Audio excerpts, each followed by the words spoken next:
Perak Darul Rizwan, sebuah negeri yang menyimpan kisah silam, keindahan alam dan citarasa yang sentiasa dirindui. Pengembaraan bermula di Kuala Kangsar menyaksikan keutuhan Victoria Bridge yang telah merentasi lebih 1 abad sejarah. Perjalanan diteruskan ke Ipoh, sebuah bandar yang sentiasa menawarkan pengalaman baru. Daripada suasana malam yang meriah, lembah menghijau, tasik batu kapur yang memukau, sehinggalah tarikan mesra keluarga yang mencerikan setiap persinggahan. Sudah tentu, kunjungan ke Ipoh tidak lengkap tanpa menikmati hidangan ikonik, mencuba pencuci mulut yang terkenal dan menyusuri lorong-lorong warisan yang penuh dengan cerita. Sebelum tirai perjalanan dilabuhkan, sebuah restoran terapung menjadi persinggahan terakhir sebelum melangkah ke Kelly's Castle, binaan sejarah yang masih menyimpan pelbagai kisah misteri. Inilah Perak, sebuah destinasi yang membuktikan setiap perjalanan bukan sekadar tempat yang dikunjungi, tetapi tentang kenangan yang dibawa pulang.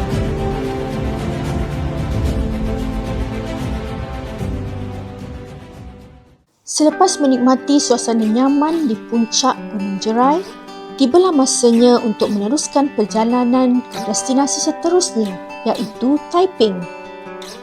Kami memasuki lebuh raya utara selatan melalui susul Keluar Gurun dan singgah sebentar di RNR Juru untuk mengecas kereta di stesen pengecas pantas DC TNB Elektron.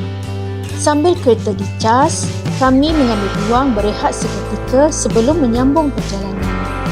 Perjalanan kali ini sedikit mencabar apabila trafik agak sesak. Akhirnya, kami selamat tiba di Taiping. Terima kasih yang tidak terhingga kepada Kak Linda sekeluarga atas layanan yang begitu mesra dan hidangan yang sangat lazat. Momen seperti inilah yang menjadikan setiap perjalanan lebih bermakna. Kami meneruskan perjalanan ke Kuala Kangsar untuk mengunjungi salah satu mercutanda sejarah yang cukup terkenal di Perak, iaitu Victoria Bridge. Perjalanan dari Taiping ke sini mengambil masa lebih kurang 30 minit. Sebaik saja tiba, suasananya cukup tenang, dikelilingi kehijauan alam semula jadi dan aliran sungai Perak yang menenangkan. Memang terasa seperti kami ke zaman silam. Okey, sekarang kita dah sampai akhirnya ke Jambatan Victoria. Dia terletak di Kuala Kangsar. Nama tempat dia Kampung Anggur. Okey. Jambatan Victoria ni adalah jambatan yang railway yang tertua di Malaysia yang dibina oleh Kerajaan British pada tahun 1897. Jambatan ni dibuka secara rasmi oleh Duli Yang Mulia Sultan Idris Mursyidul Azam Shah I pada yang ke-28, Sultan yang ke-28. Masa penjajahan Jepun, jambatan ni dimusnahkan. Dan sekarang ni telah dibina semula lah. Tapi jambatan ni sekarang tak digunakan lagi oleh laluan kereta api.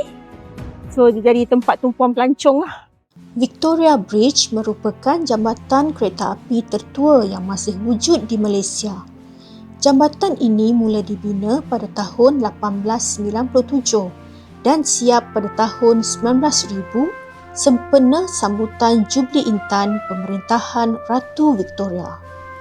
Dahulunya, jambatan ini menjadi laluan penting bagi membawa biji timah dari kawasan Pelumbungan ke Pelabuhan Weld di Matang untuk dieksport ke luar negara. So ini kita berjalan di sepanjang railway kereta api Jambatan Victoria. Walaupun landasan kereta api baru telah dibina dan jambatan ini tidak lagi digunakan untuk operasi harian, Victoria Bridge masih kekal sebagai warisan sejarah yang sangat bernilai. Struktur besinya yang klasik dan reka bentuk era kolonial menjadikannya lokasi yang cukup menarik untuk dikunjungi. Di sini, Pengunjung boleh berjalan di atas laluan pejalan kaki yang disediakan sambil menikmati panorama Sungai Perak dari atas jambatan. Angin yang bertiup sepoi-sepoi bahasa dan bunyi alam semula jadi benar-benar memberikan suasana yang tenang dan mendamaikan. Bagi yang gemar fotografi atau merakam video, setiap sudut di Victoria Bridge memang sangat fotogenik. Gabungan struktur besi lama, sungai yang mengalir dan kehijauan sekeliling menghasilkan pemandangan yang cukup cantik, terutamanya pada waktu pagi atau lewat petang. Walaupun lawatannya tidak mengambil masa yang lama, pengalaman berada di sini cukup bermakna. Ia bukan sekadar melihat sebuah jambatan lama, tetapi turut mengimbau sejarah pembangunan sistem pengangkutan negara suatu ketika dahulu. Kalau anda bercuti di Kuala Kangsar atau Ipoh, singgahlah ke Victoria Bridge. Tempat ini sesuai untuk pencinta sejarah, kaki fotografi ataupun sesiapa sahaja yang ingin menikmati suasana damai jauh daripada kesibukan bandar. Selepas meninggalkan Kuala Kangsar dan melawat Victoria Bridge, kami meneruskan perjalanan ke Ipoh. Lebih kurang jam 7.30 malam, akhirnya kami tiba di MH Hotel Ipoh yang akan menjadi tempat penginapan kami sepanjang berada di sini. Proses check-in berjalan dengan lancar. Sebelum naik ke bilik, kami sempat melihat kemudahan yang disediakan di hotel ini. Menariknya, terdapat 2 unit pengecas pantas visi handal, satu kemudahan yang cukup berguna untuk pengguna kenderaan elektrik seperti kami. Bilik yang kami tempah cukup selesa dan bersih. Ruang yang luas, katil empuk dan suasananya tenang. Selepas seharian berada di atas jalan raya, inilah yang kami perlukan untuk mengembalikan tenaga. Tak lama berehat, kami terus menuju ke Uptown ataupun Night Market Ipoh untuk mencari makan malam. Suasana di sini memang meriah. Deretan gerai menjual pelbagai jenis makanan, minuman, pakaian dan aksesori membuatkan kami seronok berjalan. Pilihan makanan pun banyak, daripada menu tempatan hinggalah makanan viral yang menjadi tarikan pengunjung. Inilah antara perkara yang kami suka apabila bercuti. Kadang-kadang, bukan hanya destinasi yang menjadi kenangan, tetapi suasana malam, aroma makanan di gerai-gerai dan melihat kehidupan masyarakat setempat juga memberi pengalaman yang berbeza. Selesai makan malam dan berjalan-jalan, kami kembali semula ke hotel. Malam ini kami berehat awal kerana esok menanti hari yang penuh dengan aktiviti menarik.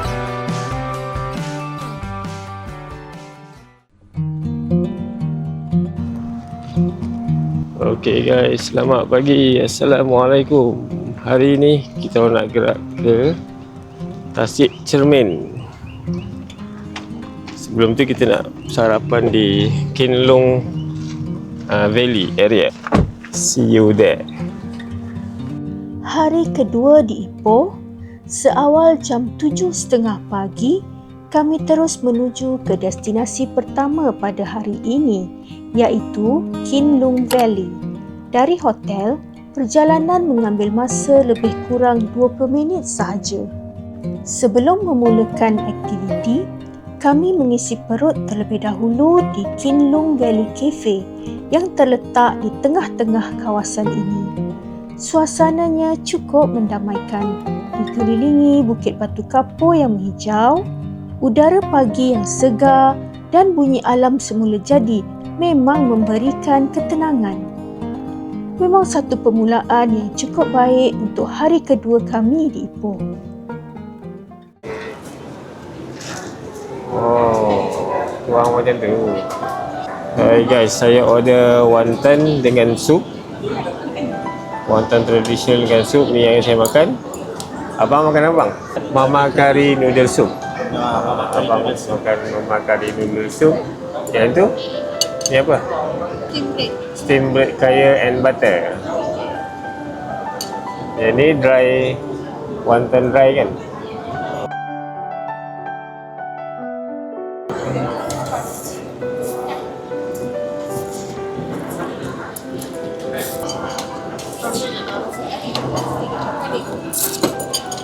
Oh, ni dia punya sup. Tak ah. Ni wonton yang sup. Dah. Sambil sarapan, kita menikmati view Gua Batu Kapur di sekitar Kin Long Valley.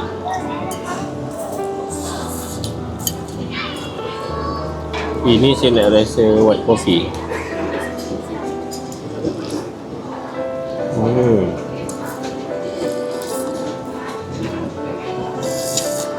Memang sedap. Okey, yang ini kita order kaya toast and butter. So kita order 3 set. Yang ini pula half boiled egg 1 set. Oh, tapi sedap.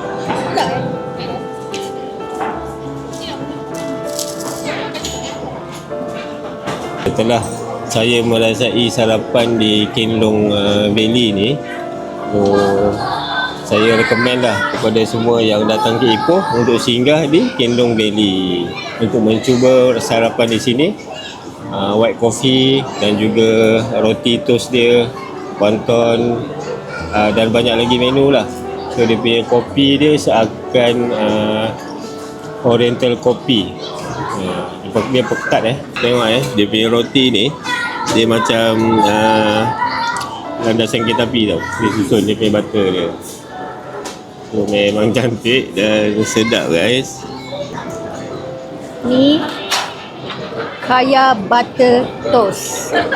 Saya makan cicah dengan kopi, white coffee.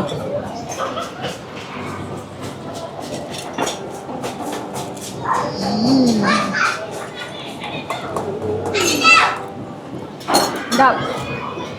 Roti bakar yang garing campur dengan kaya yang manis plus butter yang berlemak, memang padu. Itu saya cecah lagi dengan kopi. Macam orang dulu-dulu lah suka cecah-cecah kan.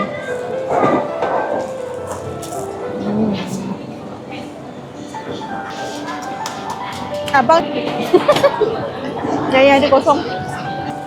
Oh, mak dia letak, dia suruh tuang dalam cawan ni. Ni papa pakai lah ni. Dah.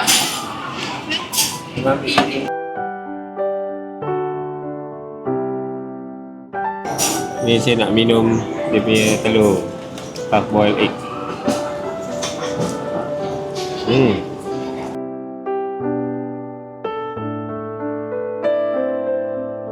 Bersarapan di sini sungguh unik. Dikelilingi Bukit Batu Kapur sambil menikmati menu kopi tiam yang sangat lazat dan kopi yang sungguh kau. Selepas bersarapan, kami berjalan-jalan menikmati keindahan kawasan sekitar. Landscape di sini memang cantik dan terjaga. Di mana-mana sahaja ada sudut yang menarik untuk bergambar.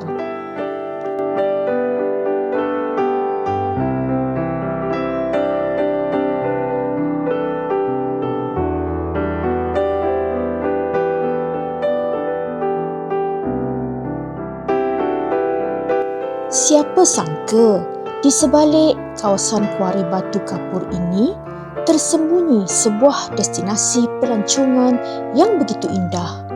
Memang sesuai untuk pencinta alam, keluarga mahupun mereka yang sekadar ingin mencari suasana tenang jauh dari kesibukan bandar.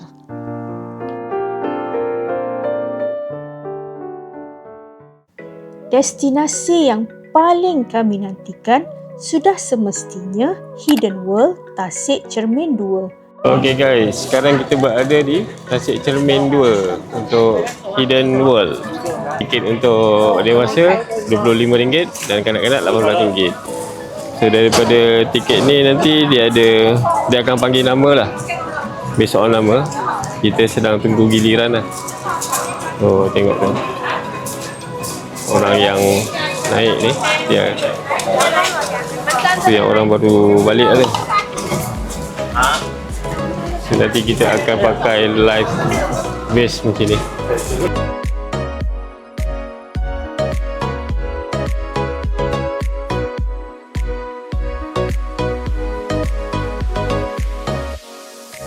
Untuk ke sana, pengunjung perlu menaiki bot yang akan membawa kita merentasi sebuah terowong sempit yang digali menembusi Bukit Batu Kapur.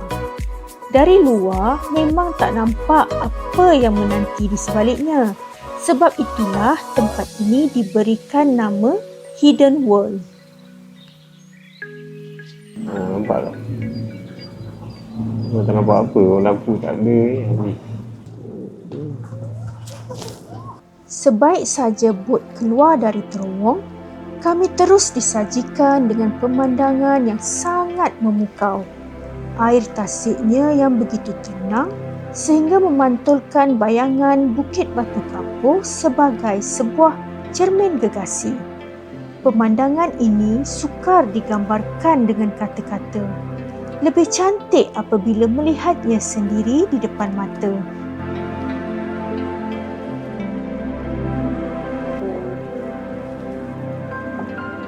Abang ni kata kat sini dalam.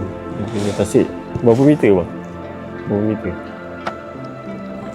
70 kaki ya guys.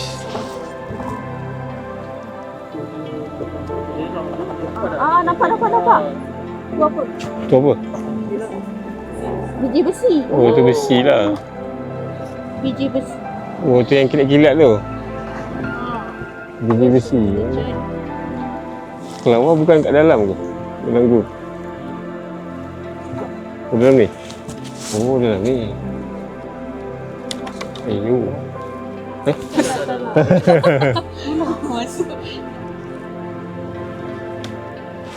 Suasana di sini juga sangat damai. Hanya bunyi bot membelah air dan kicauan burung yang menemani perjalanan kami. Memang tidak hairanlah, Hidden World Tasik Cermin 2 menjadi antara destinasi wajib singgah apabila datang ke Ipoh.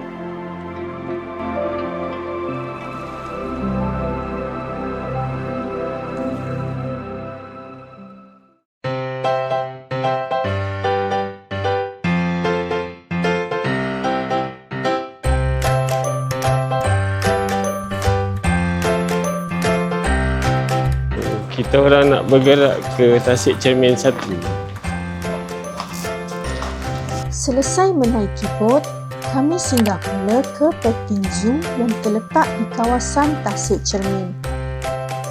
Ni apa? Rabbit? Rabbit dengan guinea pig. Yang ni? Ni kuda dengan kambing.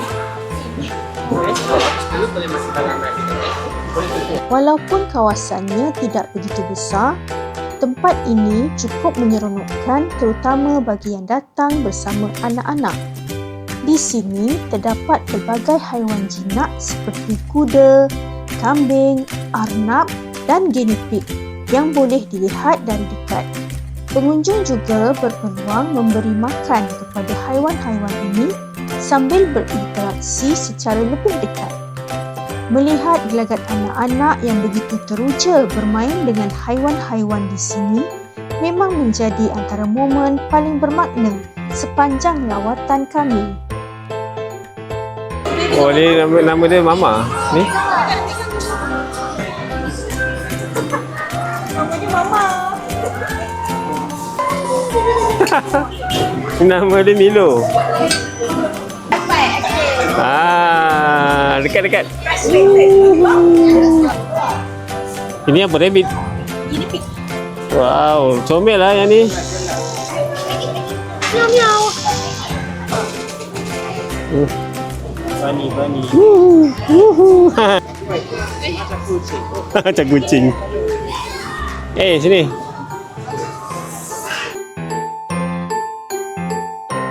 Sebelum meninggalkan Kin Lung Valley, kami sempat singgah ke Tasik Cermin 1 yang terletak berhampiran. Jika Hidden World Tasik Cermin 2 memerlukan perjalanan menaiki bot melalui terowong, Tasik Cermin 1 pula menawarkan pengalaman yang sedikit berbeza. Kami berjalan melalui sebuah terowong lama iaitu Miners Tunnel sebelum tiba di kawasan Tasik. Sebaik saja keluar dari terowong, terbentang sebuah tasik yang dikelilingi bukit batu kapur yang tinggi dan megah. Airnya yang jernih memantulkan panorama sekeliling dengan begitu sempurna, menjadikan setiap sudut kelihatan seperti sebuah lukisan alam. Okay guys, kita sekarang dekat Tasik Cermin 1. Dekat sini ada boat jetty. Tadi entrance RM7 dengan my card. Tapi bila dah masuk sini ada jetty dan ada boat. Kalau korang nak naik boat kena bayar RM25 seorang. Kalau compare dengan Tasik Cermin 2 tadi, Tasik dekat sini lebih besar. Walaupun kedua-dua tasik cermin mempunyai keunikan tersendiri, bagi kami, setiap satu memberikan pengalaman yang berbeza dan sama-sama mengagumkan. Kalau anda merancang bercuti ke Ipoh, jangan lepaskan peluang untuk singgah ke Kin Lung Valley. Dalam satu lokasi saja, anda boleh menikmati keindahan alam, pengalaman menaiki bot, melihat haiwan secara dekat dan menikmati panorama Tasik Cermin yang cukup luar biasa. Memang satu destinasi yang cukup berbaloi untuk dikunjungi bersama keluarga. Selepas puas meneroka Tasik Cermin, perut pun mula memberi isyarat. Jadi, kami terus menuju ke salah satu tempat makan yang paling terkenal di Ipoh, iaitu Nasi Kandar Ayam Merah atau lebih dikenali ramai sebagai Nasi Kanja Ipoh. Walaupun ramai pelanggan yang datang silih berganti, urusan membeli makanan agak lancar. Hidangan di sini memang ringkas, tetapi gabungan nasi putih, ayam goreng, kuah campur dan sambalnya memang cukup menyelerakan. Patutlah ramai sanggup beratur untuk merasai sendiri keenakan nasi kandar yang sudah menjadi legenda di Ipoh ini. Okay guys, sekarang kita orang dekat nasi ganja Ipoh. Nasi kandar yang famous dekat Ipoh ni. Kita orang nak rasa lah. Kalau ikut Google review, memang sedap orang kata.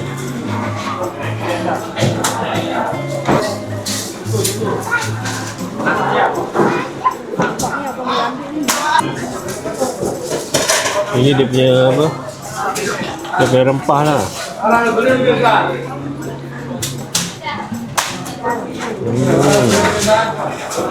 Sedap.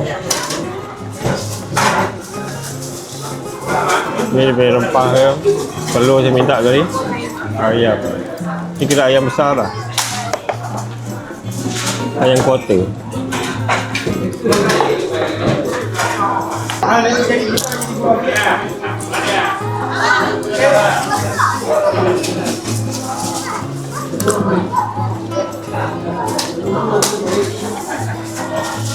Ini dia punya rempah.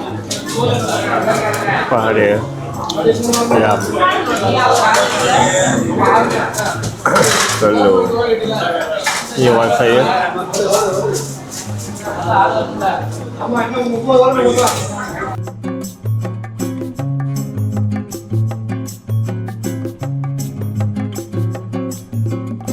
Selesai makan tengah hari, cuaca yang agak panas membuatkan kami mencari sesuatu yang boleh menyegarkan tekak. Tidak jauh dari situ, kami singgah di wawasan cendol Abang Kacak yang penuh dengan koleksi barang-barang lama di dalamnya. Semangkuk cendol sejuk memang tepat pada masanya. Gabungan ais kisar yang halus, santan yang lemak dan gula Melaka yang manis cukup untuk menghilangkan dahaga. Kadang-kadang, perkara yang paling sederhana seperti inilah yang menjadi antara memori paling manis ketika bercuti. Okey guys, kita nak rasa cendol. Yang saya pegang ni cendol durian dekat kawasan Cendol.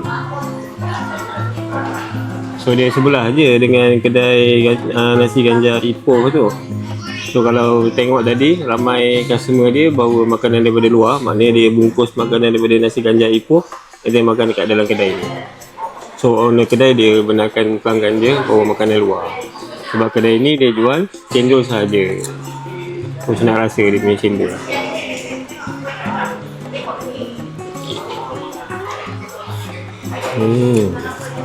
Panas-panas ni rasa cendol.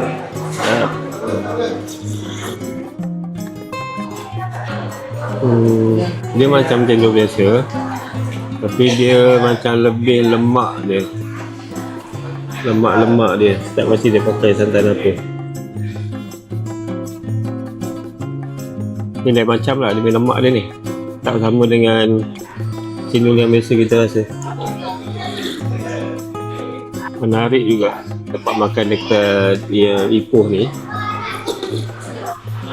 Dia ibarat kita berjalan dekat Penang jugalah. So sebenarnya kita ada option untuk makan nasi kandar. Kemudian cuba makanan rare dekat kedai-kedai yang estetik macam ni ataupun hipster. So belum habis lagi kat Ipoh ni. So dia ada 2 kedai yang kita masuk. Selepas seharian berjalan sejak pagi, kami mengambil keputusan untuk kembali ke hotel.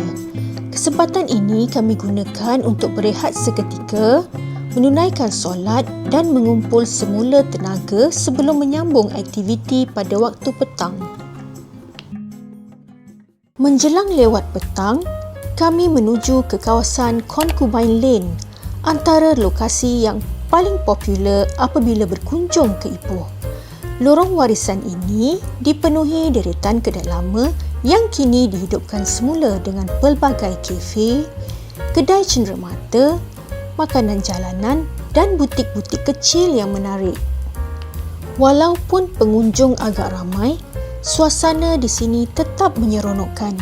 Seni bina bangunan lama yang masih dikekalkan memberikan identiti tersendiri, seolah-olah membawa kami kembali ke zaman kegemilangan Ipoh suatu ketika dulu.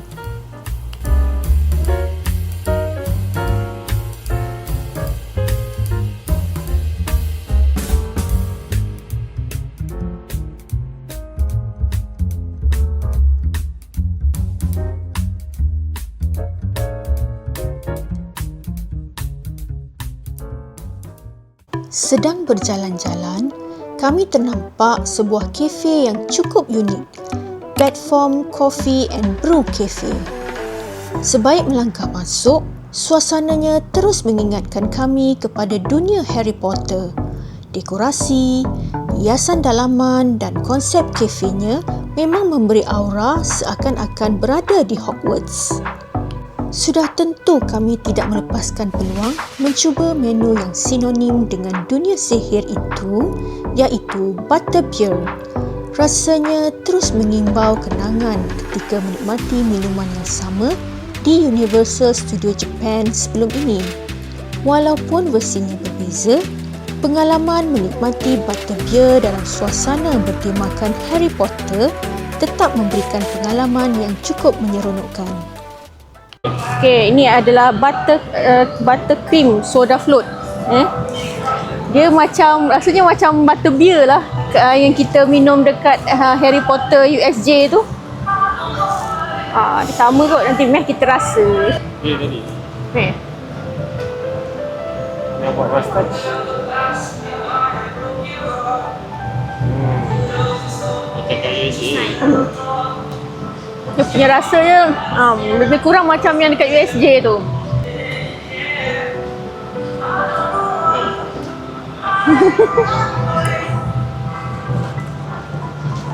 Ada mustache. Okay guys, ini Butterbeer dekat platform Blue and Cafe dekat Concubine Lane. So saya nak cuba sebab cafe ni konsep dia Harry Potter. So ini Butterbeer saya expect macam dekat USJ Japan lah. Bismillahirrahmanirrahim.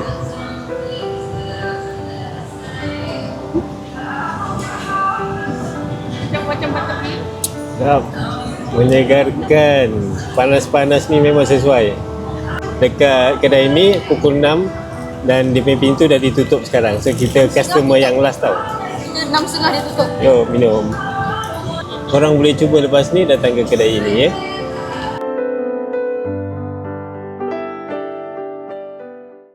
Sebelum pulang, kami sempat berjalan santai di sekitar lorong Panglima. Dengan bangunan-bangunan warisan yang cantik, mural menarik dan lorong klasik yang penuh karakter, memang rugi kalau tidak mengambil peluang merakam beberapa keping gambar dan OOTD sebagai kenangan. Beginilah indahnya Ipoh. Dalam satu hari, kita boleh menikmati keindahan alam, merasai makanan legenda, berehat di kafe yang unik dan menutup hari dengan menyusuri lorong-lorong bersejarah yang penuh dengan nostalgia. Itulah yang menjadikan bandaraya ini sentiasa mempunyai tarikan untuk dikunjungi lagi.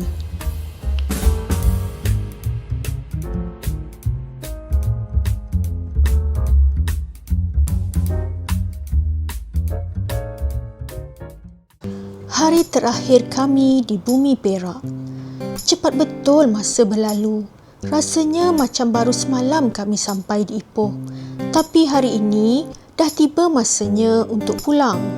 Sebelum mengakhiri percutian kali ini, semestinya kami nak isi masa yang berbaki dengan beberapa lagi destinasi menarik. Morning guys, hari ni hari keempat trip kami di Ipoh. Sekarang baru sahaja check out daripada hotel. So kami hendak menuju ke restoran Araso Terapung dalam 10 km. Pagi tadi kami dah charge di DC charge yang buat berdekatan di hotel ni. So total kilometer sekarang 357 km menuju pulang ke Shah Alam hari ni. So lokasi pertama kami adalah ke restoran Araso Terapung dan selepas tu kami akan ke Kelly's Castle sebelum bergerak pulang ke Shah Alam. See you guys. Pagi ini, kami memilih untuk bersarapan di Araso Restoran Terapung. Suasana di sini cukup tenang dengan konsep restoran terapung yang dikelilingi kehijauan. Memang sesuai untuk memulakan hari dengan lebih santai. Yang menariknya, di sini terdapat pelbagai gerai makanan dan semuanya menggunakan konsep layan diri. Daripada nasi kerabu berbagai lauk, roti bakar, bakso, kuih muih sehinggalah pelbagai pilihan minuman, semuanya tersedia. Tinggal pilih saja apa yang berkenan di hati. Okay guys, makanan semua dah sampai. Kita orang dah start makan. So kat sini nampak macam menu yang orang banyak ambil adalah nasi kerabu. So saya cuba nasi kerabu dengan daging bakar campur lemak bakar. And then dia punya option adalah telur masin, selok lada. Itu dia punya option lah. So ini option set B set B tapi tambah solok lada.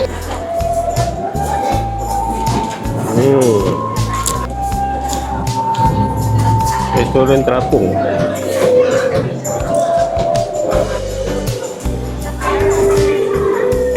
View cantik. Sambil makan nasi kerabu. Rasanya sedap. Dia punya kuah dia ni macam tak cukup. Kalau tak nanti kering. So rasa dia punya solok lada dia. Solok lada.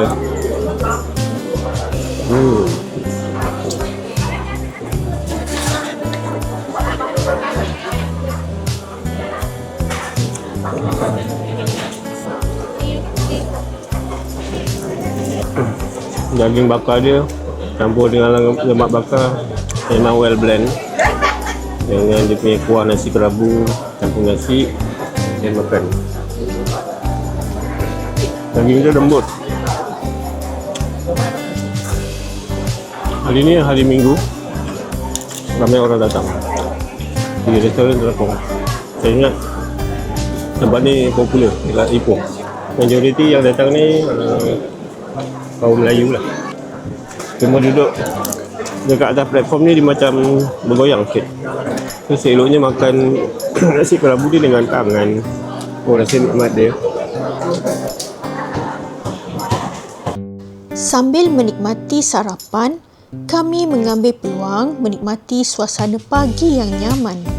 Kadang-kadang, momen paling indah ketika bercuti bukan sekadar destinasi yang dikunjungi, tetapi saat-saat duduk bersama keluarga sambil menikmati hidangan dan berbual tanpa tergesa-gesa. Selesai bersarapan, kami meneruskan perjalanan ke satu lagi lokasi ikonik di Perak, iaitu Kelly's Castle di Batu Gajah. Okay guys, kita baru sampai di Kelly's Castle. So kita baru sampai parking. Lepas ni kita nak bergerak ke Kelly's Castle. So kita ambil tiket Kelly's Castle and Japanese Village. Okay, harga tiket dewasa 15, kanak-kanak 11. Untuk tiket ke Kelly's Castle ni korang boleh scan QR code yang ada dekat poster ni untuk elakkan queue. So bila ada tiket online, just scan daripada phone tu. Masuk saja, ada orang ambil gambar. Ini adalah entrance untuk Kelly's Castle.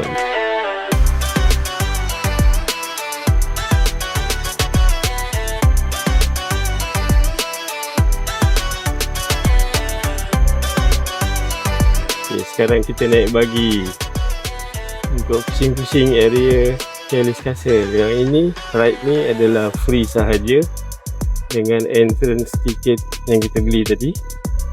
Yang tadi semua kira abang masuk semua belakang Kelly's Castle. Ini depan asal Kelly's Castle. Ini tempat dia. Ni tapak dia. Tapak dia. Dia bukan tapak dia. Ini laman utama dia semua. Ada bangunan tak? Laluan utama dia semua ikut situ sini. Sebab dulu kita ikut bahagian kira macam estate. Ini pintu dia lah sebenarnya. Itu masuk asal dia. Tapi dah dirobohkan lah ni. Sebab dia dah kena boom perang dunia kedua. Itu yang abang sebab dia kan bila Kelly's ni owner estate. Ni dia punya ni lah, pintu gerbang. Masuk dia punya kebun getah semua depan ni. Luasan tanah 1,600 ekar bang. Tanah. Depan dia. Ni depan asal dia. Ni kalau betul kita masuk dari rumah dia dulu baru kita masuk istana. Castle dia. Okey, faham.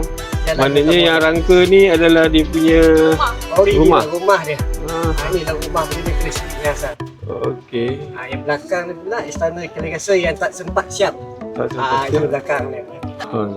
Dia last dia hidup tahu dia last bangunan ni buat belakang ni 1926 last. Lepas tu tak ada siapa yang buat bangunan. Tinggal je lah. Bangunan kosong. Lepas tu kan 1946 kan ada perang dunia kedua. Inilah dia tentera Jepun duduk sini. Dia kira macam berbangka dah lah. Dia yang British Limbun kan. Itu yang nampak macam tak siap. Kalau betul bangunan ni memang dah komplit siap. Ini pun kira tapak rumah juga kan. Mana? Dia lalu ni. Itu lah. Dia ada batu-batu. Dia nak macam nak sambung kan.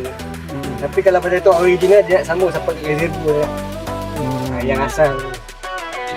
Tapi bangunan ni dia tak sempat siap sebab William Kelly's Smith tu owner tu mati. Dia mati sebab apa? Sebab dia kena radang terpadu. Kan kena bom tu. Sebab dia nak ambil lift pertama tu. Punca kenapa bangunan belakang tu tak siap. Nampak macam kita boleh masuk kan, tapi kerajaan bawa balik lah. Ni kita semua bawa balik. Belakang bawa balik?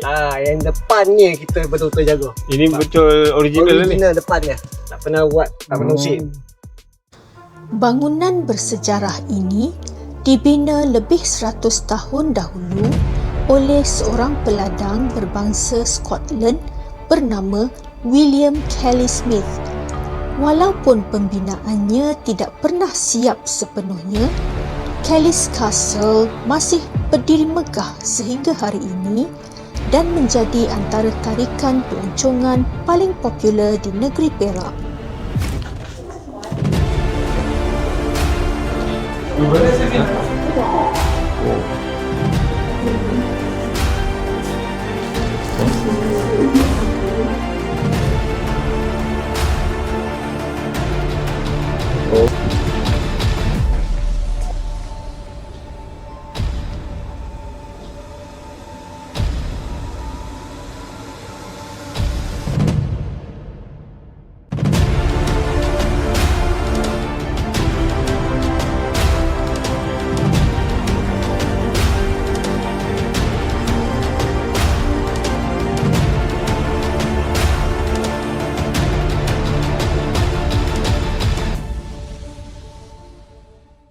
Seni bina istana ini cukup unik kerana menggabungkan elemen seni bina Eropah dan India.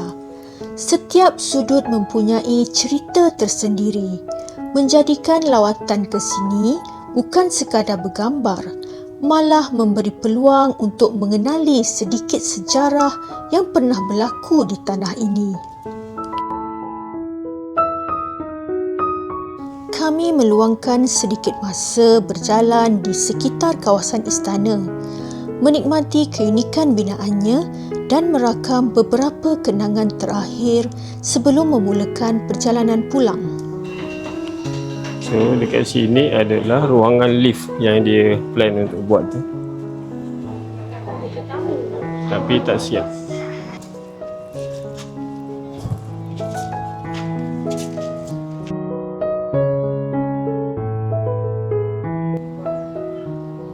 So berada di puncak.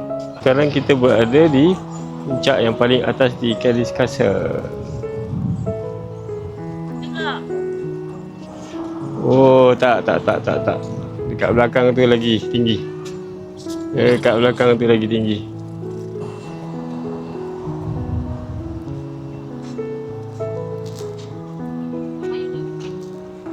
Dekat bawah tu ada stable kuda. Dan tak tahu kat situ ada apa, ada kafe ke? Ada tempat lepak-lepak semua, chill kat bawah tu.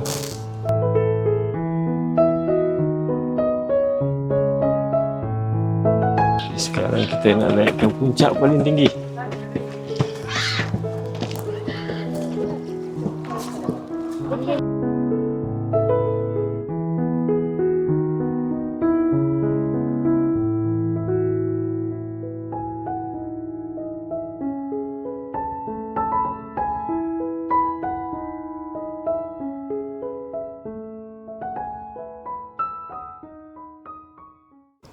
Maka berakhirlah percutian kami di negeri Perak. Dalam beberapa hari ini, kami sempat meneroka pelbagai tempat menarik, menikmati pelbagai makanan yang sedap dan mencipta begitu banyak kenangan yang pasti akan kami ingati. Perak sememangnya mempunyai keunikan tersendiri. Daripada keindahan alam semula jadi, tinggalan sejarah hinggalah syurga makanan, semuanya menjadikan negeri ini destinasi yang berbaloi untuk dikunjungi.